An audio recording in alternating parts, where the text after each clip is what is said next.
सर्वभूतायदा देवी स्वर्गमुक्तिप्रदायिनी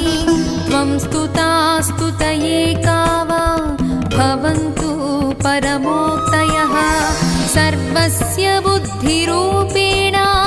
जनस्य हृदि संस्थिते स्वर्गापवर्गदे देवी नारायणि नमोऽस्तुते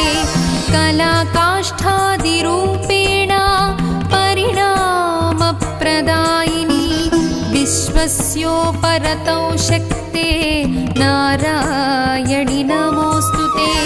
सर्वमङ्गलमाङ्गल्ये शिवे सर्वार्थसाधिके शरण्ये त्र्यम्बिके देवी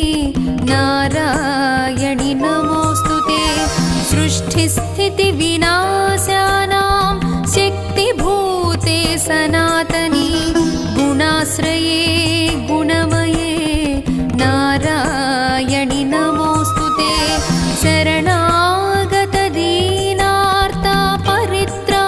शरणागतदीनार्तपरित्राणपरायणे सर्वस्यार्तिहरे देवी नारायणि नमोऽस्तुते हंसयुक्तविमानस्थे